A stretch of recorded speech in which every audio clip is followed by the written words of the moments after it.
आजचा दिवस खूप स्पेशल होता आणि आजचा दिवस का स्पेशल होता हे तुम्हाला माझ्या आजच्या व्लॉगमध्ये कळूनच जाईल. तर हॅलो, कसे आहात तुम्ही? तर आज ना मी भरपूर सारा स्वयंपाक बनवणार होती आणि मी सायंकाळी 4 वाजता स्वयंपाकाला लागली. तर आज मी बनवणार होती पुलाव, कढी, भजी, शेवयाची खीर.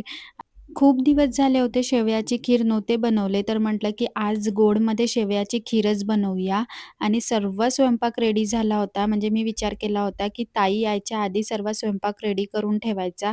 कारण आज होतं रक्षाबंधन आणि आज आली होती रोशनची बहीण म्हणजे ताई घरी आल्या होत्या राखी बांधायला. एक ताई नाशिकला राहते, त्या येऊ नाही शकल्या, तर त्यांनी राखी पाठवल्या होत्या रोशनसाठी आणि दादांसाठी बांधायला. आज ना आमच्याकडे रक्षाबंधन सेलिब्रेशन झालं. खूप छान वाटत होतं आज आणि आजचा दिवस खूप मस्त गेला. परी ना खूप जास्त मध्ये-मध्ये करत होती. मी तिला इतके ओरडले, पण ती ऐकतच नाही. मग ताईंनी मला सुद्धा राखी बांधले आणि हळदी-कुंकू वगैरे लावले आणि तुम्हाला सांगते ती जी राखी होती ना, ती खूप जास्त लूज झाली होती माझ्या हाताला. तर माझी हेल्प करत होती ते बांधून द्यायसाठी. फायनली ती फिक्स झाली. भूक लागली होती तर म्हटलं जेवण करायला घेऊया. रोशनला जेवण करायला वाढलं, मग मी सुद्धा घेतलं. तर अशा होत्या आजच्या काही घडामोडी. भेटूया आपण नेक्स्ट व्लॉगमध्ये. तेव्हापर्यंत बाय.